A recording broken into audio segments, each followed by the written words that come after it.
नमस्कार। शिव पुराण में लिखी हुई बातों को जानते हुए आज हम शिव पूजन की सर्वोत्तम विधि के बारे में पढ़ेंगे। तो ब्रह्मा जी कहते हैं, नारद भगवान विष्णु के द्वारा की हुई अपनी स्तुति सुनकर करुणानिधि महेश्वर बड़े प्रसन्न हुए और उमा देवी के साथ सहसा वहां प्रकट हो गए। तब पापहारी करुणाकर भगवान महेश्वर ने प्रसन्न चित्त होकर उन श्री विष्णु देव को श्वास रूप से वेद का उपदेश दिया। वेद का ज्ञान प्राप्त करके कृतार्थ हुए भगवान विष्णु ने मेरे साथ हाथ जोड़कर महेश्वर को नमस्कार किया। परमेश्वर शिव बोले, फिर ब्रह्मा जी के द्वारा रचे गए लोक में जब कोई दुख या संकट उत्पन्न हो तब तुम उन संपूर्ण दुखों का नाश करने के लिए सदा तत्पर रहना। तुम नाना प्रकार के अवतार धारण करके लोक में अपनी उत्तम कीर्ति का विस्तार करना और सबके उद्धार के लिए तत्पर रहना। ऐसा कहकर भगवान शिव ने मेरा हाथ पकड़ लिया और श्री विष्णु को सौंपकर उनसे कहा, तुम संकट के समय सदा इनकी सहायता करते रहना। सबके अध्यक्ष होकर सभी को भोग और मोक्ष प्रदान करना। ब्रह्मा जी कहते हैं, देवेश्वर भगवान शिव का यह वचन सुनकर मेरे साथ भगवान विष्णु ने सबको वश में करने वाले विश्वनाथ को प्रणाम करके सदा मंद स्वर में कहा। श्री विष्णु जी बोले, करुणा सिंधु जगन्नाथ शंकर, मेरी यह बात सुनिए। मैं आपकी आज्ञा के अधीन रहकर यह सब कुछ करूँगा। स्वामी, जो मेरा भक्त होकर आपकी निंदा करे उसे आप निश्चय ही नरकवास प्रदान करें। नाथ, जो आपका भक्त है वह मुझे अत्यंत प्रिय है। जो ऐसा जानते हैं उनके लिए मोक्ष दुर्लभ नहीं है। नारद जी बोले कि प्रजापते, आप धन्य हैं क्योंकि आपकी बुद्धि भगवान शिव में लगी हुई है। आप पुनः इसी विषय का सम्यक प्रकार से विस्तार पूर्वक वर्णन कीजिए। ब्रह्मा जी ने कहा, तात, एक समय की बात है, मैं सब ओर से ऋषियों के साथ ऋषियों तथा देवताओं को बुलाकर उन सबको क्षीर सागर के तट पर ले गया, जहाँ सबका हित साधन करने वाले भगवान विष्णु निवास करते हैं। वहाँ देवताओं के पूछने पर भगवान विष्णु ने सबके लिए शिव पूजन की ही श्रेष्ठता बतलाकर यह कहा कि एक मुहूर्त या एक क्षण भी जो शिव का पूजन नहीं करता है वहीं पे हानि होती है, वहीं महान छिद्र है, वहीं अंधापन है तथा वहीं मूर्खता है। जो भगवान शिव की भक्ति में तत्पर है, जो मन से उन्हीं को प्रणाम और उन्हीं का चिंतन करते हैं, वे कभी दुख के भागी नहीं होते हैं। भगवान के इस प्रकार उपदेश देने पर देवताओं ने उन श्री हरि को प्रणाम किया और मनुष्यों की समस्त कामनाओं की पूर्ति के लिए उनसे शिवलिंग देने के लिए प्रार्थना की। भगवान विष्णु ने विश्वकर्मा को बुलाकर कहा, विश्वकर्मा, तुम मेरी आज्ञा से संपूर्ण देवताओं को सुंदर शिवलिंग का निर्माण करके दो। तब विश्वकर्मा ने मेरी और श्री हरि की आज्ञा के अनुसार उन देवताओं को उनके अधिकार के अनुसार शिवलिंग बनाकर दिए। मुनिश्रेष्ठ नारद, किस देवता को कौन सा लिंग प्राप्त हुआ, इसका वर्णन आज मैं करता हूँ। सुनो। इंद्र को मणि के बने हुए शिवलिंग और कुबेर को स्वर्णमय लिंग का पूजन दिया। धर्म को पुखराज के बने हुए लिंग की तथा वरुण को श्याम वर्ण के शिवलिंग की पूजा करने को दिया। भगवान विष्णु इंद्र नीलमय तथा ब्रह्मा हेममय लिंग की पूजन करते हैं। उन्हें विश्व देवगण चांदी के शिवलिंग की, वसुगण पीतल के बने हुए शिवलिंग की तथा दोनों अश्विनी कुमार पार्थिव शिवलिंग की पूजन करते हैं। लक्ष्मी देवी स्फटिकमय लिंग की, आदित्यगण ताम्रमय लिंग की, राजा सोम मोती के बने हुए लिंग की तथा अग्निदेव हीरे के लिंग की उपासना करते हैं। श्रेष्ठ ब्राह्मण और उनकी पत्नियां मिट्टी के बने हुए शिवलिंग का, मायासुर चंदन निर्मित लिंग का और नागगण मूंग के बने हुए शिवलिंग का आदर पूर्वक पूजन करते हैं। देवी मक्खन के बने हुए शिवलिंग की, योगी जन भस्ममय लिंग की, यक्षगण निधि दधि निर्मित लिंग की, छाया देवी आटे से बने हुए लिंग की और ब्रह्मपत्नी रत्नमय शिवलिंग की निश्चित रूप से पूजा करती हैं। पाड़ासुर पारत या पार्थिव लिंग की पूजन करते हैं। भगवान विष्णु ने इस प्रकार देवताओं को उनके हित की कामना से शिवलिंग देकर उनसे तथा मुझ ब्रह्मा से पिनाक पाणी महादेव के पूजन की विधि भी बताई। तुम ध्यान देकर सुनो।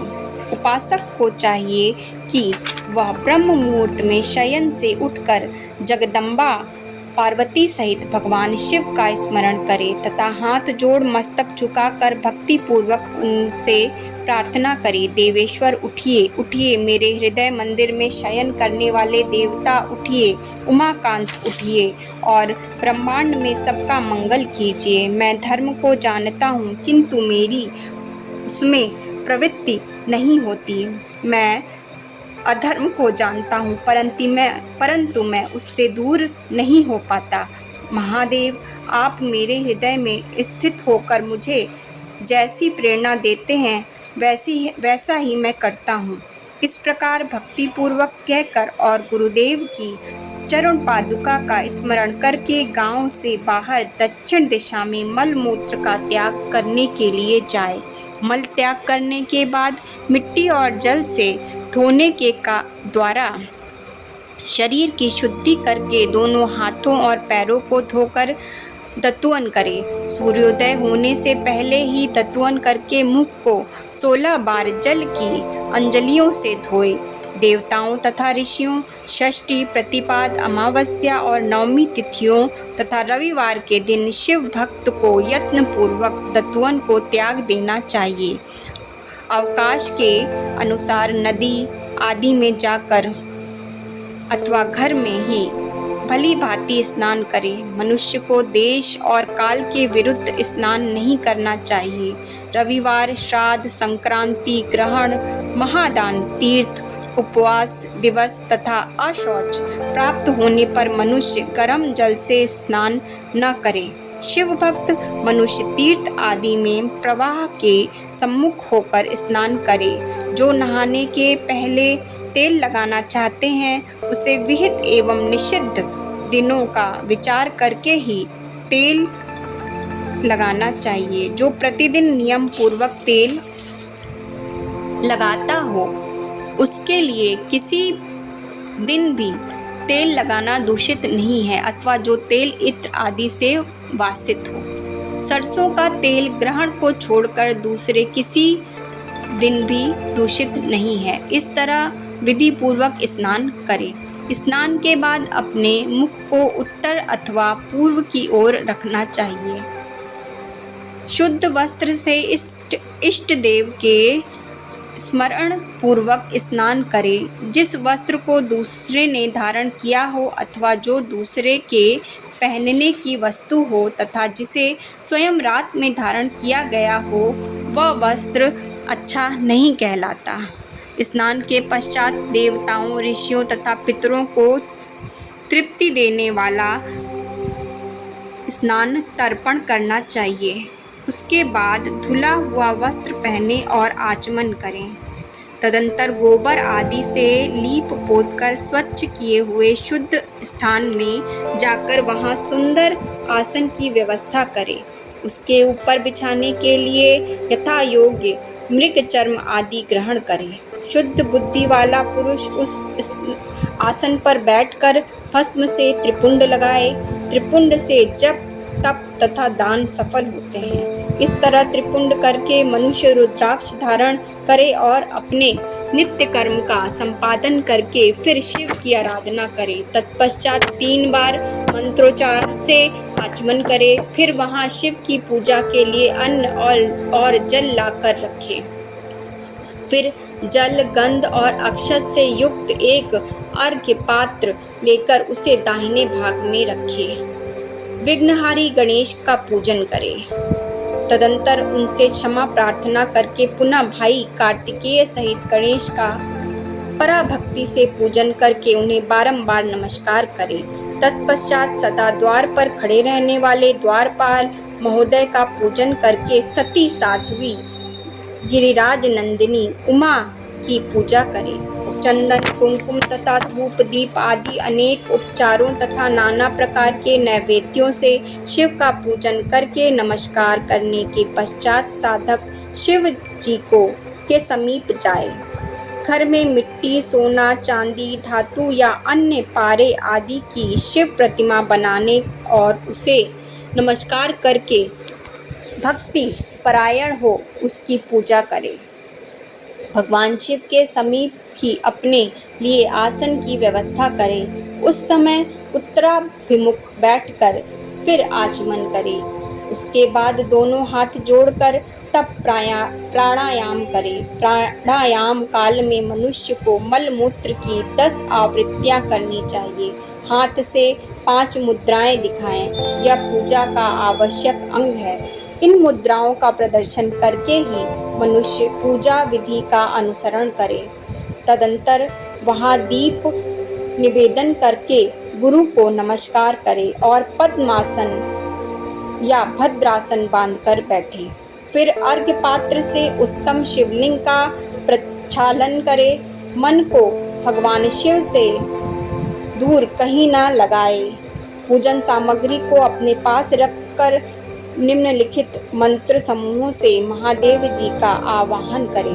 बोले, जो कैलाश के शिखर पर निवास करते हैं, पार्वती देवी के पति हैं, समस्त देवताओं से उत्तम हैं, जिनके स्वरूप का शास्त्रों में यथावत वर्णन किया गया है, जो निर्गुण होते हुए भी गुण रूप हैं, जिनके 5 मुख हैं, 10 भुजाएं और प्रत्येक मुख मंडल में 3-3 नेत्र हैं, जिनकी ध्वजा पर वृषभ का चिन्ह अंकित है, अंग कांति कर्पूर के समान गौर है, जो दिव्य रूपधारी चंद्रमा रूपी मुकुट से सुशोभित तथा सिर पर जटाजूट धारण करने वाले हैं, जो हाथी की खाल पहनते और व्याघ्र चर्म ओढ़ते हैं, जिनका स्वरूप शुभ है, जिनके अंग में वासुकी आदि नाग लिपटे हैं, जो पिनाक आदि आयुध धारण करते हैं, जिनके आगे 8 सिद्धियां निरंतर नृत्य करती रहती हैं, भक्त समुदाय जय जयकार करते हुए जिनकी सेवा में लगे रहते हैं, दुस्सह तेज के कारण जिनकी ओर देखना भी कठिन है, जो देवताओं से सेवित तथा संपूर्ण प्राणियों को शरण देने वाले हैं, जिनका मुखारविंद प्रसन्नता से खिला हुआ है, वेदों और शास्त्रों ने जिनकी महिमा का यथावत गान किया है, विष्णु और ब्रह्मा भी सदा जिनकी स्तुति करते हैं तथा जो परमानंद स्वरूप है, उन भक्त वत्सल शंभु शिव का मैं आवाहन करता हूँ। इस प्रकार सांब सदाशिव का ध्यान करके उनके लिए आसन दे। फिर परमात्मा शंभु को आचमन कराकर पंचामृत संबंधी द्रव्यों द्वारा प्रसन्नता पूर्वक शंकर को स्नान कराए। अभिष्ट द्रव्य को शंकर के ऊपर चढ़ाए। स्नान के पश्चात उनके श्री अंगों में सुगंधित चंदन अथवा अन्य द्रव्यों का यत्न पूर्वक लेप करे। फिर सुगंधित जल से ही उनके ऊपर जलधार गिराकर अभिषेक करे। वेद मंत्रों अथवा शिव के 11 नामों द्वारा जलधारा चढ़ाकर वस्त्र से शिवलिंग को अच्छी तरह पोछे। फिर वस्त्र समर्पित करे। नाना प्रकार के मंत्रों द्वारा भगवान शिव को तेल, जौ, गेहूं, मूंग और उड़द अर्पित करे। फिर 5 मुख वाले परमात्मा शिव को पुष्प चढ़ाए। कमल, शतपत्र, शंख पुष्प, कुश पुष्प, धतूर, मदार, गुमा, विल्लभ पत्र चढ़ाकर पराभक्ति के साथ भक्त वत्सल भगवान शंकर की विशेष पूजा करें। अन्य सब वस्तुओं का अभाव होने पर शिव को केवल विल्लभ पत्र ही अर्पित करें। विल्लभ पत्र समर्पित होने से ही शिव की पूजा सफल होती है। तत्पश्चात सुगंधित चूर्ण तथा सुवासित उत्तम तेल, विविध वस्तुएं बड़े हर्ष के साथ भगवान शिव को अर्पित करें। फिर प्रसन्नता पूर्वक गुग्गल और अगुर आदि की धूप निवेदन करें। तदंतर शंकर जी को घी से भरा हुआ दीपक दे। इसके बाद अर्घ्य दे। प्रभो शंकर, आपको नमस्कार है। आप इस अर्घ्य को स्वीकार करके मुझे रूप दीजिए, यश दीजिए, भोग दीजिए तथा भोग और मोक्ष रूपी फल प्रदान कीजिए। इसके बाद भगवान शिव को भांति भांति के उत्तम नैवेद्य अर्पित करें। नैवेद्य के पश्चात प्रेम पूर्वक आचमन कराए। तदंतर सांगोपांग तांबुल बनाकर शिव को समर्पित करें। फिर 5 बत्ती की आरती बनाकर भगवान को दिखाए। उनकी संख्या इस प्रकार है: पैरों में 4 बार, नाभि मंडल के सामने 2 बार, मुख के समक्ष 1 बार तथा संपूर्ण अंगों में 7 बार आरती दिखावे। तत्पश्चात नाना प्रकार के स्तोत्रों द्वारा प्रेम पूर्वक भगवान वृषभ ध्वज की स्तुति करे। शंकर, मैं आज्ञा से या जानबूझकर जो पूजन आदि कर रहा हूँ वह आपकी कृपा से सफल हो। मैं आपका हूँ, मेरे प्राण सदा आप में ही लगे हुए हैं। मेरा चित्त सदा आपका ही चिंतन करता है। ऐसा जानकर हे गौरीनाथ, भूतनाथ, आप मुझ पर प्रसन्न होइए। प्रभो, धरती पर जिनके पैर लड़खड़ा जाते हैं उनके लिए भूमि ही सहारा है। उसी प्रकार जिन्होंने आपके प्रति अपराध किए हैं उनके लिए भी आप ही शरणदाता हैं। इत्यादि रूप से बहुत बहुत प्रार्थना करके उत्तम विधि से पुष्पांजलि अर्पित करने के पश्चात पुनः भगवान को नमस्कार करें। फिर नामांकित मंत्रों से विसर्जन करना चाहिए। कहना चाहिए कि देवेश्वर प्रभु, अब आप परिवार सहित अपने स्थान को पधारें। नाथ, जब पूजा का समय हो तब पुनः आप यहाँ सादर पदार्पण करें। इस प्रकार भक्तवत्सल शंकर की बारंबार प्रार्थना करके उनका विसर्जन करें और उस जल को अपने हृदय में लगाएं तथा मस्तक पर चढ़ाएं। ऋषियों, इस तरह मैंने शिव पूजन की सारी विधि बता दी है जो भोग और मोक्ष देने वाली है। नमस्कार।